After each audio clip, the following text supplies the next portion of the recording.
Sean ustedes bienvenidas, bienvenidos a Rezumba y Suena la Memoria, un espacio donde privilegiamos la imaginación, el palabreo, la inteligencia reflexiva, la buena comida, la buena música, el gusto por la vida. Rezumba y Suena la Memoria es una colaboración entre el Centro INA Veracruz, Librería Mar Adentro y América Afroindígena. Sean ustedes bienvenidos. Comenzamos.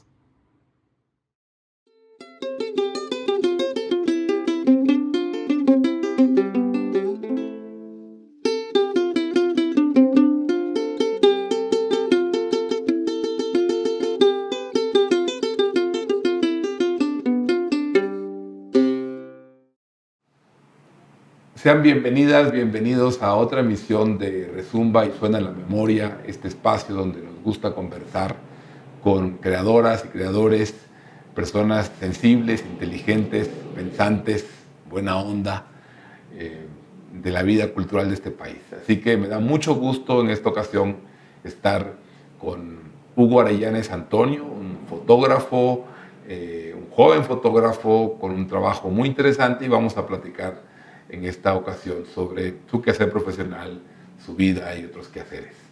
Hugo, bienvenido y muchas gracias por aceptar esta conversación con nosotros. No, pues muchas gracias por la invitación, yo encantado de estar aquí. Hugo, ¿cómo decides que la fotografía es el oficio, el camino que vas a seguir? ¿Cómo se da eso en la vida de una persona? Híjole, no lo sé. No lo sé, es una pregunta complicada porque creo que uno no lo decide, o sea, como que las condiciones materiales te van llevando hacia cierto destino y tiene que ser un destino a tu alcance. Entonces yo cuando inicio en la fotografía, mi primer acercamiento a la cámara es, no sé, creo que estaba saliendo de primaria. Pasa un vendedor de cámaras, yo no sé cómo era antes eso de la distribución de cámaras, pero recuerdo que pasó un señor por el mercado de Coajinicuilapa. Mis papás están vendiendo ahí como muchas cosillas que teníamos y pasan vendiendo una cámara fotográfica de rollo todavía, y entonces no sé cuánto pedían, pero al final mi papá terminó pagando 500 pesos en aquel momento. Sí. Una cámara profesional para las cámaras desechables las que teníamos acceso. Y en ese momento es mi primer acercamiento, conozco como el revelado en rollo y así. Y mi segundo acercamiento ya es hasta que tengo 16, 17 años, que conozco una cámara digital, una cámara Sony Cybershot de 60 la memoria de 60 megas, así súper chiquita, 4 megapíxeles la cámara. Ese es mi primer acercamiento, y de ahí como que trato, ¿no?, de seguir en ese mundo. Me gusta mucho. Antes de eso yo hacía pintura y grabado. Entonces como que sí, la pintura y el grabado me gustaban mucho, pero la imagen que daba de resultado pues era un proceso bastante largo. Entonces cuando conozco la imagen inmediata que da una cámara, y aparte poder borrar y poder volver a hacer la toma, es como un enamoramiento pues que se da así de inmediato. Ahora, eso es muy interesante. Me gusta mucho cómo tu respuesta va aparejada con el objeto. Cámara fotográfica, sí, ¿no? Que es, a veces solemos disociar o olvidarnos, ¿verdad?, la importancia de los objetos en los quehaceres. Pero ¿en qué momento, diría yo entonces, tú entendiste, sentiste que eso era algo que querías hacer? Híjole. ¿Hay algún momento así que dirías clave en tu vida?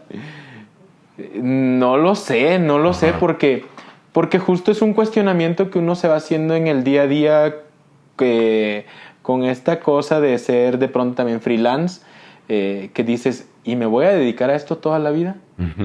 O yo le he hecho esta misma pregunta a fotógrafos profesionales que de pronto ya son tercera edad, y que han hecho esto toda su vida y de pronto es como, ¿cuánto tiempo más te vas a seguir dedicando a esto? Y la respuesta a veces es como de, no lo sé. Entonces, cuando me he cuestionado así de cuánto tiempo lo voy a hacer, tampoco lo sé. ¿En qué momento lo decidí? No lo tengo bien claro así, como que yo diga, en este momento decidí que me convertí en fotógrafo. Hay un chiste entre los fotógrafos que es, cuando tengas tu primera tarjeta, entonces ya eres fotógrafo. Okay. Tu primera tarjeta de presentación que diga fotógrafo. Okay. Entonces te conviertes en fotógrafo. Eso yo la tuve hace mucho tiempo y en ese momento te lo juro que todavía no me sentía fotógrafo. Solo era como de pues hay que comer, ¿no? Claro. Y hay que presentarse como tal si quieres ser. Claro. Entonces, no sé si en ese momento fue.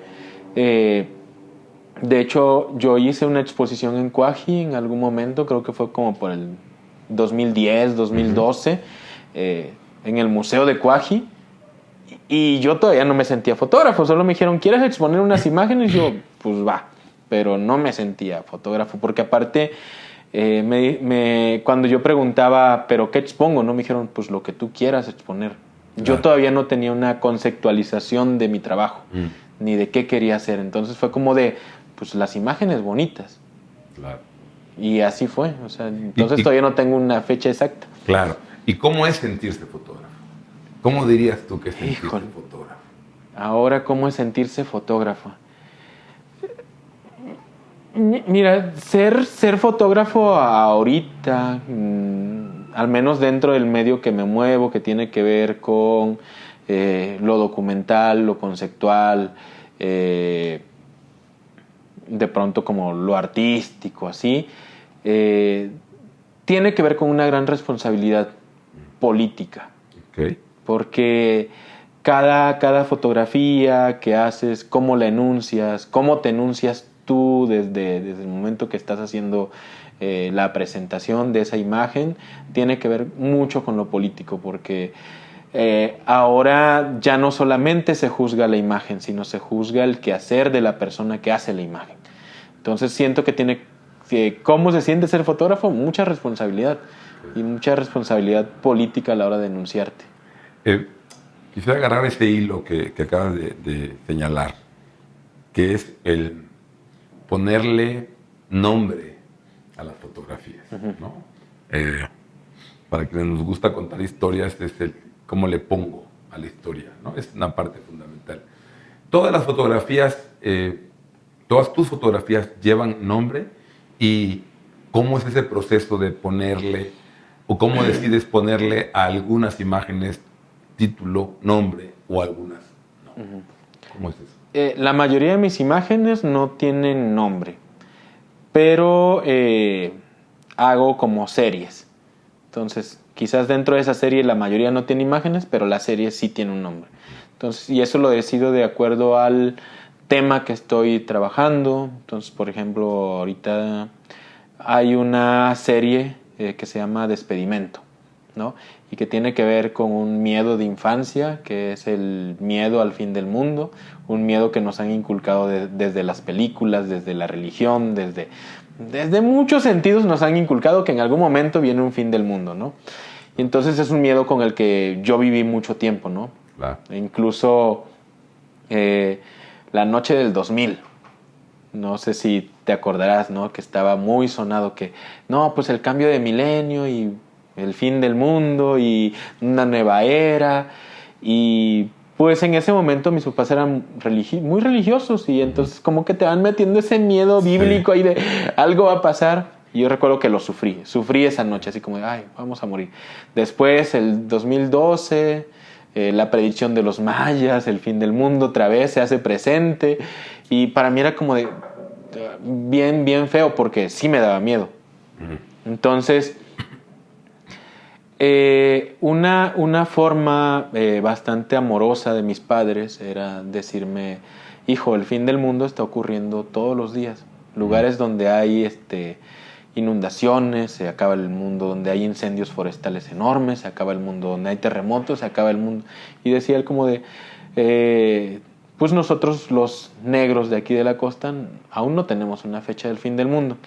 Entonces lo que hago yo con esta serie es que empiezo a investigar la fecha del fin del mundo de la costa. Entonces esto me lleva a un informe de la Conagua que dice que para 2030 los niveles del mar en la costa van a subir 50 centímetros por el cambio climático. Entonces para mí esa es una fecha ya del fin del mundo. Quizás no nos vamos a perder todos, pero va a haber gente que va a perder sus tierras y así.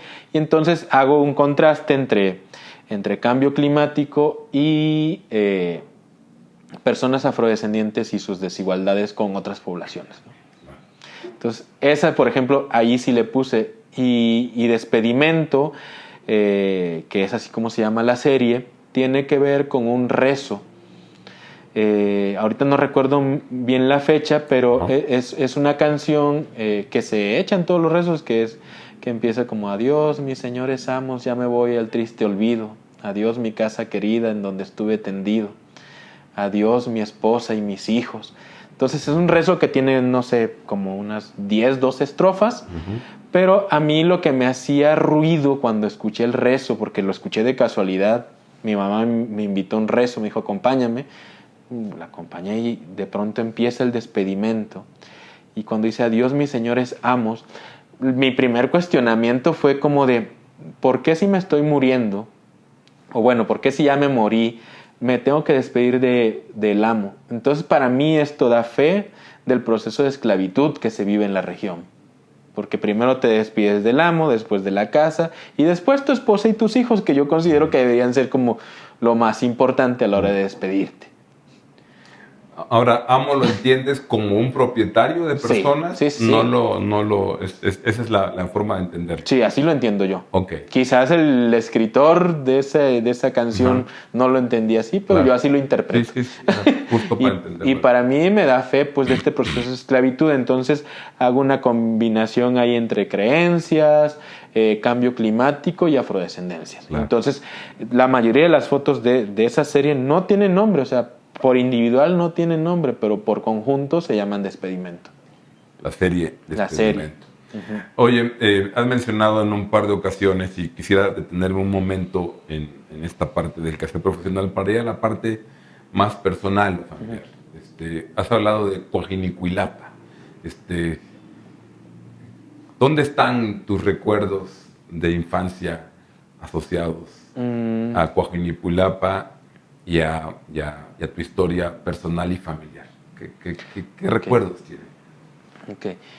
Yo nazco en Lo de Soto, que es una comunidad que está a pocos kilómetros de Coajinicuilapa, y cuando termino el tercero de primaria, en ese momento mi papá está pasando por una enfermedad que lo tiene en cama, y en Lo de Soto solo tenían una clínica comunitaria, y en Coaji ya había un hospital de nivel muy básico, pero hospital al fin. Claro. Entonces mi abuela vivía en Coajinicuilapa y nos mudamos a Coaji. Y a partir de ahí pues yo no tengo mucha conciencia de lo que pasó en Soto, pero me hago consciente en Coaji. También por eso creo que cuando me preguntan de dónde eres, yo digo que soy de Coaji, porque ahí hago conciencia de mi ser. Claro. Sí, ahí en Coaji pues tengo como mis primeras veces de muchas cosas. Okay. Entonces como entrar a la secundaria, estudiar, no sé, el primer beso, como muchas cosas ahí ocurren. Y también creo que ahí nace como cierto amor también por la foto. Digo, como que en ese momento no era muy consciente de qué estaba haciendo, como que la cámara para mí me representaba más como un objeto para registrar el cotidiano. ¿Para qué? No lo sé, o sea, claro. Solo era como de, hagamos registro, tengo una cámara, pues que se aproveche. Claro. Fíjate que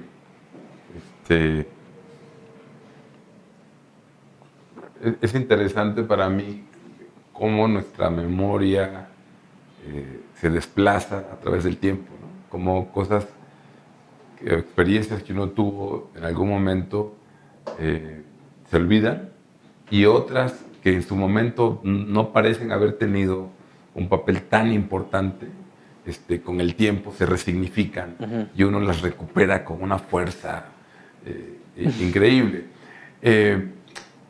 Hago este comentario porque Coajinicuilapa, para quienes participan de la vida del mundo académico, de la investigación, tiene un papel importante por el trabajo de don Gonzalo Aguirre Beltrán, su libro Cuixla, ¿no? ¿Cómo recuerdas tú ese Coajinicuilapa al que llegaste? ¿Cómo recuerdas qué ocurría en Coajinicuilapa? ¿Cuál era la diferencia entre el tiempo cotidiano de la semana y los fines de semana? ¿Cómo podrías compartirnos cómo era ese lugar al que llegaste a vivir?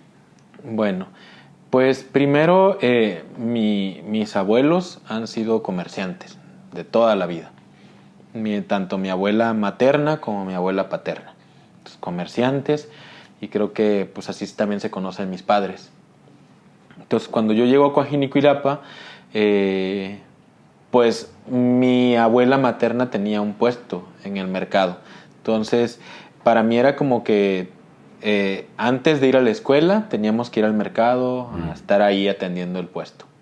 Entonces, terminando eso, salir corriendo a la escuela, a la secundaria, las calles, pues las recuerdo así de tierra. Recuerdo que nosotros vivíamos frente a un arroyo. Es un arroyo donde había mojarras, pues, grandes, que yo recuerdo que tenía un gato y de pronto cuando era así que veía que el gato tenía hambre, iba y le sacaba una mojarra y órale. Así como de... Sabíamos que no podíamos comer esos pescados porque sabíamos que más adelante había alguien que echaba su drenaje ahí. Ajá. Entonces por eso era, pero sí sabíamos que al gatito sí se lo podíamos dar, ¿no?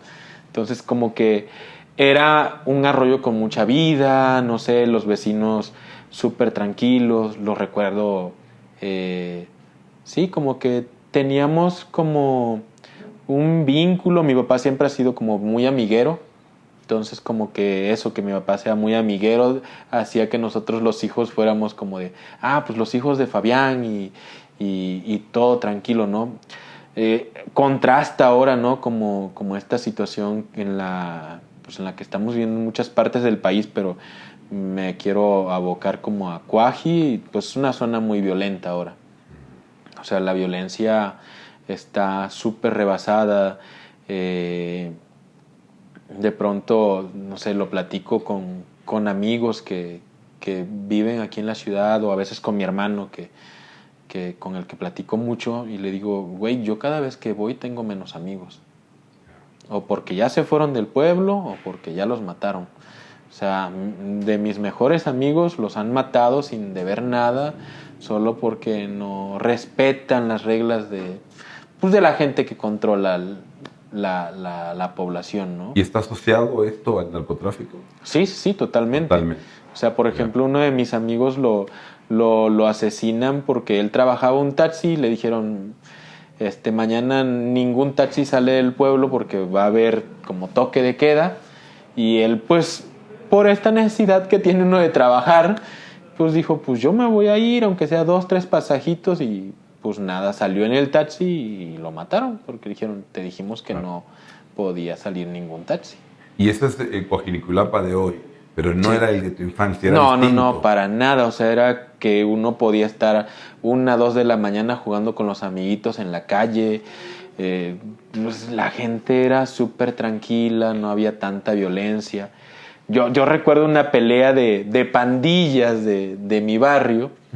O sea, que era todo a puño limpio. Es como de, no, pues yo con el jefe de la otra pandilla, pero a golpes, ¿no? Ahora, ¿qué crees que vas a ver esos procesos así de bueno, te vengo a declarar acá la pelea? No, ahora ya es con armas, o sea, y ni te avisan. Ahorita me hizo mucho ruido esta frase que dijiste, el que avisa no es cobarde. Digo, no lo sé. O sea, cobra otro sentido en muchos casos, porque ahora hay muchas formas de avisar. Claro. Sin avisar. Total. Claro. Entonces digo, para mí me cobró mucho sentido. No lo sé si sigue teniendo tanto sentido en algunos casos. ¿En qué contextos? ¿En qué contextos? Exacto. Claro. Y decías que tu familia, nos has dicho el nombre de tu papá, pero no de tu mamá. Bertina. y tu familia comerciante y conocida, entiendo, en el pueblo. ¿Cómo participaba tu familia de los actos sociales, colectivos, comunitarios, de las fiestas?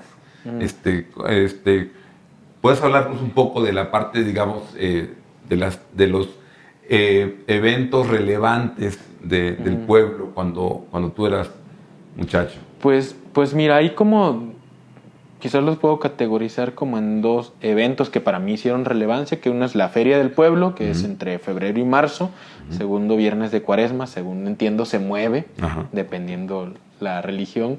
Claro. Y la otra, la fiesta del Señor Santiago Apóstol, que es el patrón del pueblo.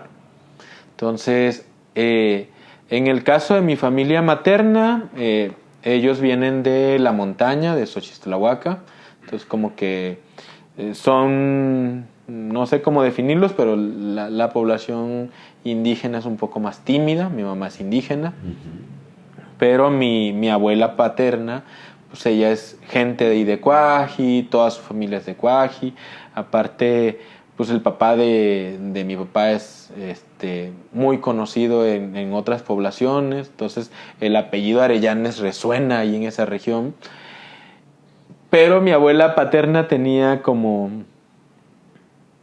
pues, un vicio, y que era el juego de cartas.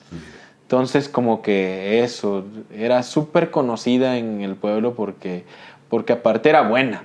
Entonces, ponerse a jugar con Elia era como pues, va a haber apuestas en grande. Fuerte. Sí, era una señora que podía apostar la casa, ¿no? Y era buena en eso.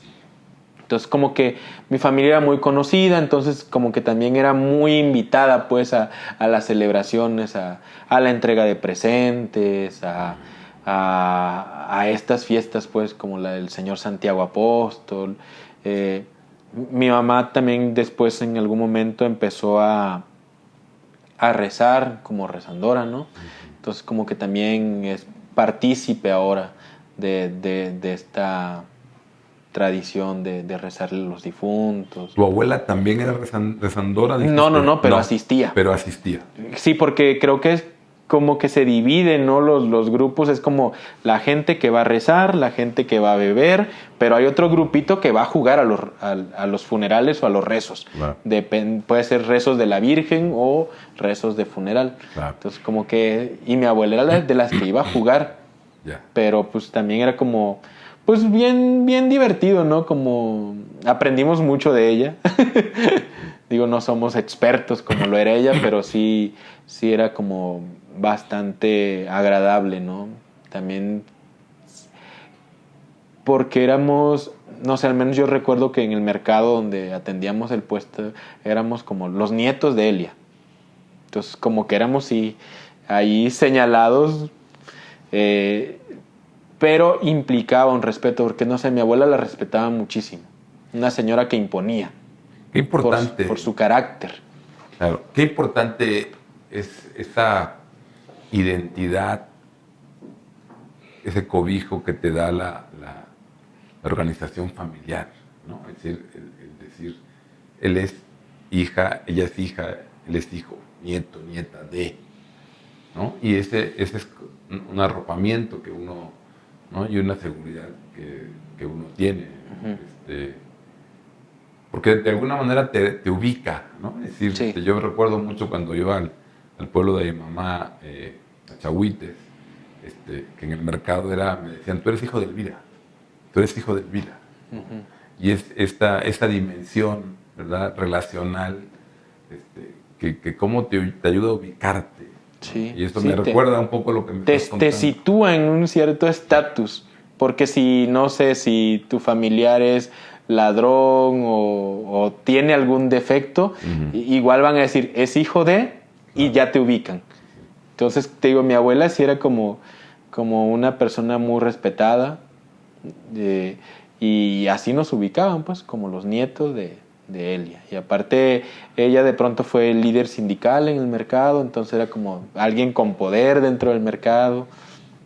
Entonces eso, sí, como que en muchas cosas nos facilitó la vida, en otras cosas no tanto, pero Así es la familia. Exacto. Oye, Hugo, digamos, estas memorias de tu infancia, primera juventud, ¿dirías ahora que han encontrado una forma de expresarse en tu trabajo fotográfico? ¿Está conectada con tu búsqueda artística? Uh-huh. ¿Cómo piensas que ha marcado al Hugo Arellanes Antonio, fotógrafo, tu historia de vida, tu historia personal en Coajimalpa? Sí, pues creo que todo va conectado, ¿no? Lo platicábamos ahorita, que no hay nada que se separe de nada. Entonces creo que las experiencias que yo tuve como adolescente y como adulto joven ahí, porque yo me mudo para acá a los 26 años, a la Ciudad de México, sí marcan como es que quiero que sea mi búsqueda a través de la foto, ¿no? Por ejemplo, creo que una de las cosas que más me marcó, y de pronto lo platico cuando doy conferencias acerca de foto, es que algo que a mí me chocaba, por ejemplo, de que llegaran, no sé, la gente, los fotógrafos a Cuaji, era que de pronto venías regresando de traer leña, ¿no? O de la milpa, y es como de, oye, ¿te puedo tomar una foto? Y tú contestabas, sí, porque somos muy abiertos. Es como, sí, pero dame chance, me cambio la camisa. Y era como de, no, así estás perfecto. Y es como de, no, pues es que así estoy perfecto para ti, pero no es como yo quiero ser representado, ¿no? Entonces, dentro de mi búsqueda, esa ha sido como mi premisa principal, ¿no? ¿Cómo la gente quiere ser representada? O sea, yo cada vez que le hago un retrato a alguien es, ¿tú cómo te quieres ver? O sea, no es que yo voy y te impongo y te digo, a ver, Álvaro, mira, esa camisa no te queda bien, ponte otra, que aunque a ti no te guste, pero a mí me gusta y yo siento que tú te ves bien así. Entonces es como la representación, y algo que con el paso de los años pues he ido descubriendo a través del estudio de la imagen y así, es que la cámara en sí ya es un objeto que empieza desde la hegemonía. Entonces no es un objeto al cual hemos tenido acceso todas las personas, sino que es un objeto que ha estado ahí contando la historia. No sé, me acuerdo que este proverbio de mientras el cazador siga contando la historia, el león siempre va a ser el malo. Pues así ha sido siempre con la historia de la cámara, ¿no? Porque siempre se busca fotografiar a las personas indígenas, a las personas negras, en condiciones de pobreza, porque causa un morbo. Y entonces eso vende también. A la hora que quieres posicionar una fotografía en una revista, en alguna publicación, causa mucho morbo y causa... no sé si enunciarlo así, pero causa cierta lástima y dicen, ay, pobrecitos, esas personas. Entonces, algo que yo he hecho desde hace muchos años es, yo no quiero ser el pobrecito en las imágenes, porque justo yo siento que he tenido muchas oportunidades, incluso desde esta precarización que se ha dado hacia las poblaciones negras, ¿no? Siento que en cierto sentido, dentro de mi población, he sido una persona privilegiada por el estatus que tenía mi familia, por cómo se mueven las familias. Entonces también eso da como cierta libertad. Hablabas al principio, pero ahora creo que lo has retomado, es el hacer fotografía como un acto político, ¿no? Y ahorita has dejado muy claro lo importante que es para ti considerar cómo quieren los demás ser representados. ¿Cómo llegaste a ese entendimiento? ¿Cómo fue ese proceso de entendimiento? Porque pudiera parecer algo que uno lo tiene inmediato y que uno lo tiene, no importa, ¿no? O sea, por eso me interesa mucho que nos cuentes cómo llega uno a esa conciencia de las implicaciones que tiene el trabajo que uno hace. Híjole. La fotografía como un acto político. Años y años de práctica. Creo que esa sería mi respuesta más corta porque yo cuando empecé, te contaba hace rato que cuando empecé haciendo fotografía, yo primero empecé haciendo el registro cotidiano, no sé, iba con mis vecinos así como de, bueno, pues voy a estar aquí cotorreando con ustedes, ¿puedo tomar fotos? Y era como de, sí, a la hora de la comida con mis papás, pues tomaba fotos. Salía a alguna fiesta, tomaba fotos. Incluso iba a rezos, mi mamá me decía, oye, acompáñame al rezo. Así de, ¿pero me puedo llevar mi cámara? Así como de, sí. Entonces llegábamos y de pronto era también como lugares muy sensibles en los que decían, no puedes estar tomando fotos aquí. Y era como, sí, cierto, es un rezo. Como de... Pero ya después decía, bueno, pero para los rezos de la Virgen sí. Entonces ya los rezos de la Virgen ya me llevaba y la cámara y fotografiaba. Entonces como que... Sí, prueba y error. O sea, creo que yo me hago consciente también a partir de convivir con otras personas. O sea, personas con más experiencia. No sé, creo que el proyecto que más me ha hecho consciente a lo largo de mi carrera es el proyecto de Huella Negra, que hago un calendario. Yo ya había hecho 2 calendarios de Huella Negra en la costa, pero el primero era los cuerpos afros, ¿no? Porque tratábamos de como de dar una apertura más hacia otros cuerpos, no el cuerpo estético, delgado, bien trabajado, ¿no? De hombres y mujeres, sino que otros cuerpos. Entonces, una diversidad corporal. Ese fue pero buscábamos buscaba yo que se viera bello. Entonces, sí, estás gordito, gordita, pero que te veas bello en la imagen. Entonces, después el segundo era como de lugares en la costa, así como emblemáticos. Ese era el segundo calendario. Y cuando lo presento por primera vez a un curador acá en la Ciudad de México, me dice, ¿no crees que estás exotizando a tu población al querer que se vean bellos a fuerza? Me dijo, porque estás marcando un estereotipo de qué es la belleza. Entonces, para ese momento a mí me dio como bastante pena porque jamás lo había pensado, ¿no? Después, años después, o sea, ese trabajo, después de que este curador me dice eso, es como que lo sepulto, así como de, no quiero volverlo a ver. No lo borré, afortunadamente, pero lo sepulté.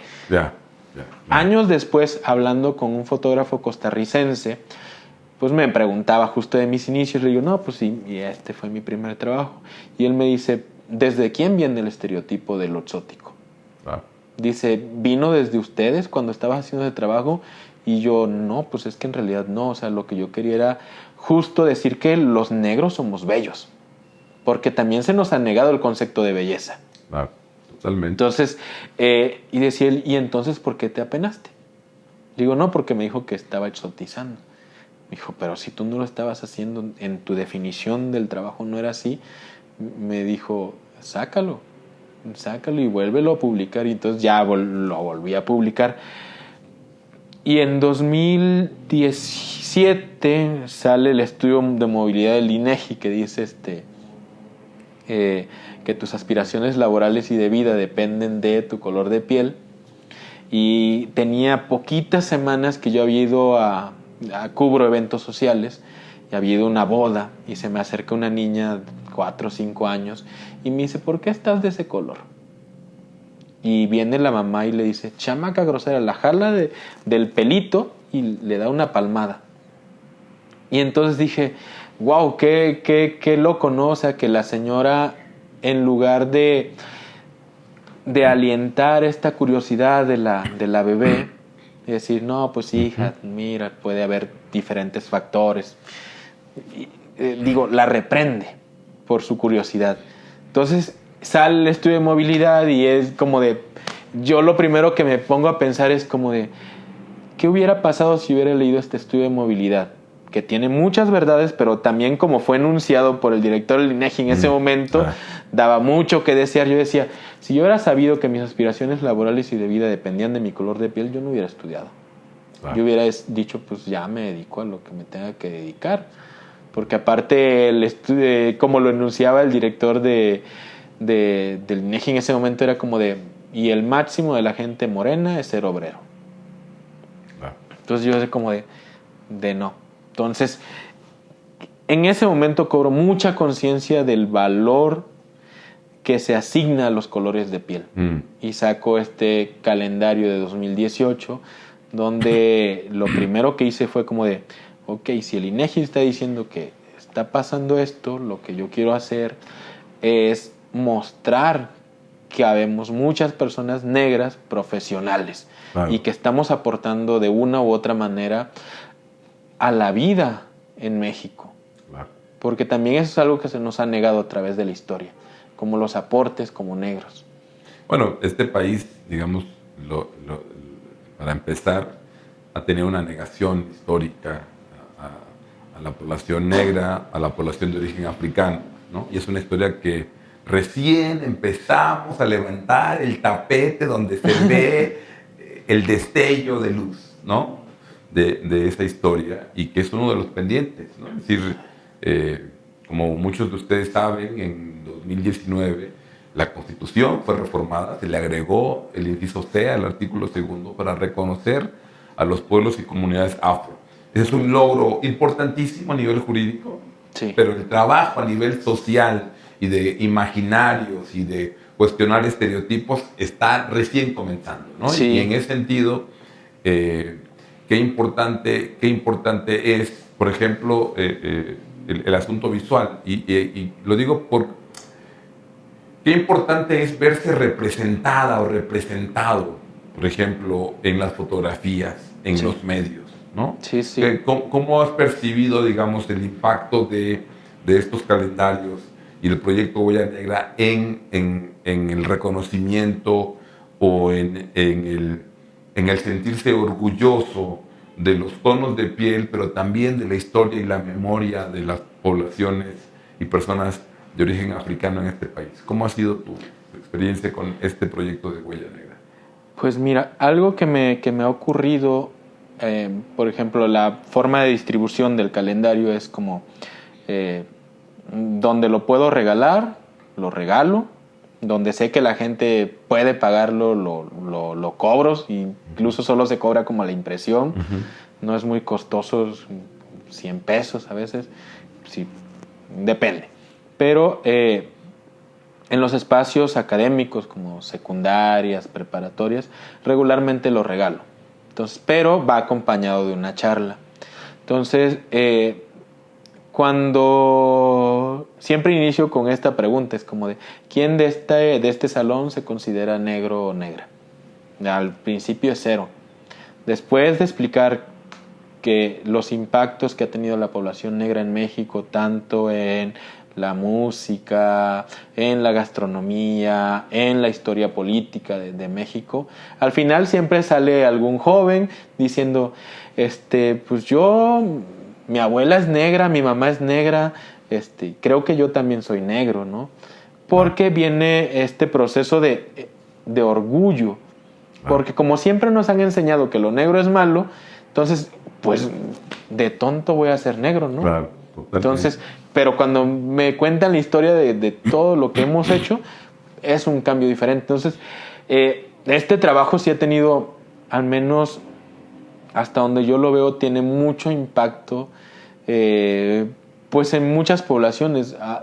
Ha estado muy pegado con la academia, se ha distribuido mucho en espacios académicos, pero cuando lo he llevado, no sé, con mis papás, con mis vecinos en Cuaji, sí es como de, ¡ay, qué bonito! Mira, no sabía que había este fulanito que tiene esta carrera tan impresionante, porque también la inteligencia es algo que se nos ha negado, claro, a la población afro, como que siempre nos han visto como tontos, bobalicones, y es como de no, señores, aquí... O la superioridad física, ¿no? El otro estereotipo y cliché, digamos, entre comillas positivo, es sí, como la fuerza ruda. El portento físico, ¿no? Ajá. Y fíjate que ahí te quería, digamos, yo sí pienso que de muchas maneras la situación para la población afromexicana, negra, costeña, jarocha y otras denominaciones que existen en el país es un reto bien complejo, ¿no? Porque por un lado, ciertamente es el reto de la no exotización, ¿no?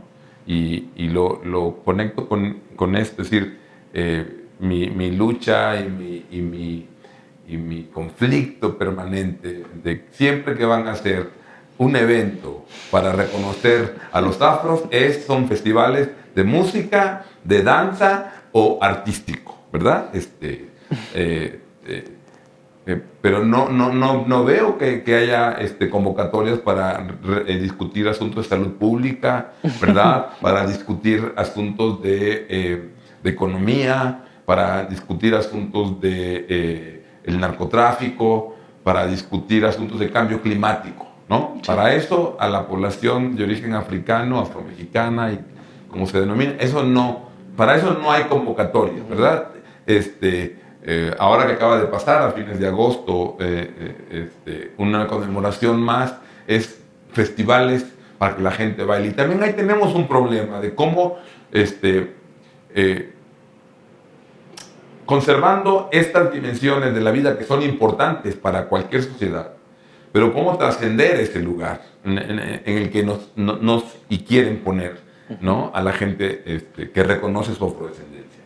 Eso por un lado. Y por el otro lado, eso es, digamos, una parte, la parte exótica, pero la otra parte, la parte que tiene que ver con los grandes retos de desigualdad económica, ¿no? Tú lo mencionabas ahora, y hace unas semanas conversando con otro colega, con Fernando Miranda, diciéndonos que en Yanga, en Veracruz, solo hubo una secundaria a mediados de la década de los 70, ¿no? Y uno pensaría como que, claro, en todos lados siempre ha habido escuelas. Pues no. Entonces, tenemos la otra parte que tiene que ver con la falta de acceso a educación, ¿verdad? Sí. Superior, por supuesto, media básica y básica, a servicios de salud dignos, adecuados. Es decir, son complejos los retos, ¿no? Sí. Que se tienen para la población de origen africano, que reconoce su memoria africana, por supuesto, junto con otras herencias, ¿verdad? Sí, sí, no sé. Yo, por ejemplo, en el único encuentro que se ha hecho aquí en Ciudad de México de pueblos negros, yo me eché un round en la organización porque lo estábamos haciendo Alcaldía de Coyoacán, México Negro y Huella Negra. Éramos los convocantes. Yo, como dirigente de Huella Negra, pues tenía que dar mi palabra, ¿no? Y voto para muchas cosas. Entonces se organiza que se va a hacer una caminata de los derechos humanos, ¿no? Para inaugurar el encuentro de pueblos negros. Entonces, de pronto en la organización dicen, sí, pero que vaya la danza de los diablos al frente, después el toro de petate, después la tortuga.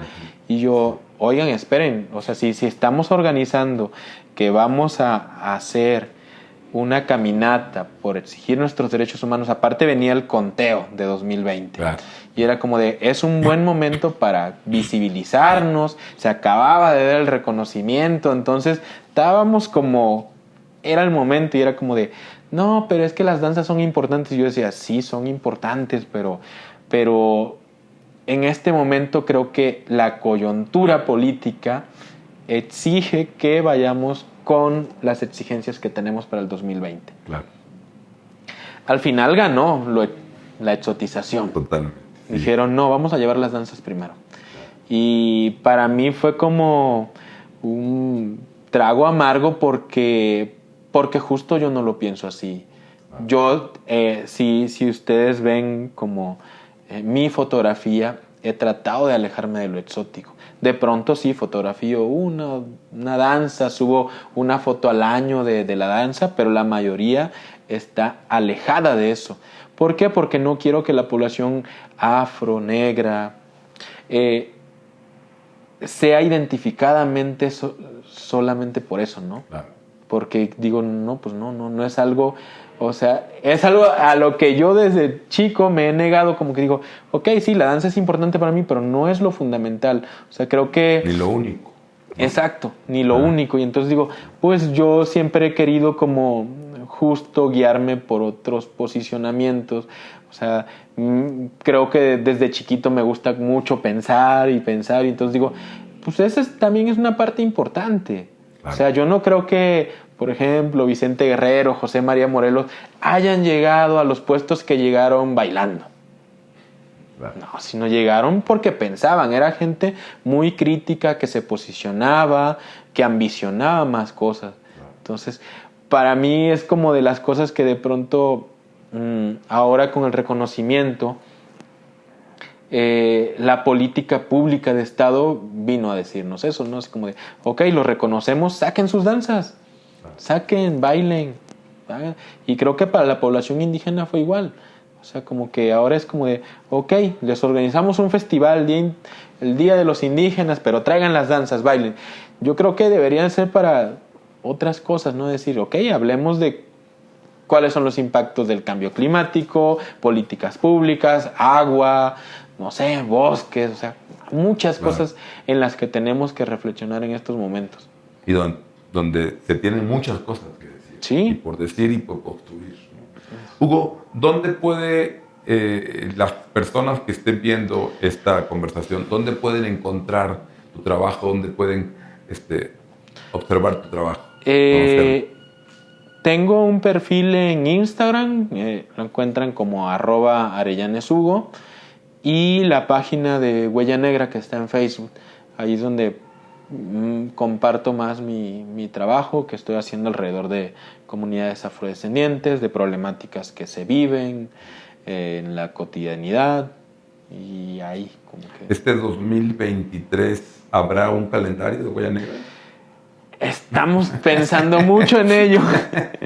El problema con el calendario es que es un costo que yo cubro personalmente. Claro. Entonces, como que nunca hemos tenido ayuda de las instituciones, y eso ha sido bastante... Bueno, en 2019 sí. La Universidad de Cambridge patrocinó todo el calendario, toda la producción, y nos ayudaron con parte de la distribución. Claro. Pero de ahí en fuera, justo la limitante ha sido esa, ¿no? Que hemos pedido apoyo a algunas instituciones y que justo nos quieren condicionar como qué escribimos, cómo lo decimos. Claro. Y que es algo que desafortunadamente no estoy dispuesto a sacrificar, porque digo desafortunadamente porque entonces me toca cubrir los costos. Claro. Y estoy pensando muy seriamente en sí sacar uno 2023. Ojalá que sí. Bueno, avísanos para ver cómo sí, gracias. Y por último, ya nos hablaste de un proyecto en el que trabajas ahora. ¿Qué viene? ¿Qué viene para la carrera fotográfica y trayectoria humana de Hugo Arellano? Pues mira, afortunadamente este año ha sido muy, muy bueno. Logramos entrar a una colección a la Biblioteca Pública de Nueva York. Entonces ya están nuestras fotos allá. Esto da la posibilidad de trabajar un poco más. El proyecto de Despedimento es un proyecto que estoy pensando a muchos años. O sea, quiero llevarlo hasta 2030. Entonces tengo ya desde 2020, así, y ya estamos en 2024, entonces pienso seguir trabajando en ese proyecto. En el mundo de los fotógrafos le llamamos proyectos de largo aliento, porque, pues eso, pienso poner como el antes del registro que ya hice en 2020 hasta ahora, y poner el después hasta 2024 y ver cómo ha sido el fin del mundo en 2030. Okay. Entonces es un registro que aún estamos en ese proceso y que afortunadamente me da la posibilidad también, o sea, cada vez que voy a visitar a mis papás, me da la posibilidad de, ok, voy a hacer el registro de esto, y así, ¿no? Entonces, eso, y el proyecto de Huella Negra, que ese es como el más constante. Y el que también nos da más visibilidad, porque hay otros proyectos que tengo que no se visibilizan tanto porque pues no tienen tanto impacto, pero sí, el de Huella Negra es como el más constante y el que siempre está como entrelazado entre derechos humanos, población afro, una parte política y así. Me quedo con tu declaratoria de hacer fotografía como un acto político. y me quedo también con tu enunciado de es importante preguntarle a la gente cómo quiere ser representada. Sí. ¿Cómo quieres ser tú representado? Sí. Te pregunto yo. Híjole. ¿Cómo te gusta a ti? ¿Autorrepresentarte o que seas representado? Ay, una pregunta complicada. Luego, cuando me preguntan si me gustan las fotos, yo digo que no, que por eso estoy atrás de la cámara. Buena respuesta. Pero ¿cómo quiero ser representado? Sí, no sé, como... ¿O cómo te autorrepresentas? También te pregunto. Pues cuando me he hecho autorretratos, casi siempre es como muy serio, con un gesto duro, pero no sé, ya lo decía Sun Tzu, si eres débil, muéstrate fuerte, y si eres fuerte, muéstrate débil, ¿no? Quizás soy muy débil y por eso siempre estoy ahí buscando como posicionarme como el duro, ¿no? Pero no sé, es como, sí. Y es que quizás ahorita me quiero representar de una forma y en 2 años ya quiero ser de otra forma. Somos cambiantes los seres. La vida es un río que fluye. Hugo, muchas gracias por esta conversación. Estoy seguro que tu sensibilidad, tu inteligencia, tu corazón tendrá muchas cosas que darnos y para hacernos pensar y para compartir. Así que te agradezco mucho. No, pues que te hayas muchas tomado gracias. un tiempo para platicar. Muchas gracias a ustedes por la invitación. Un placer. Gracias.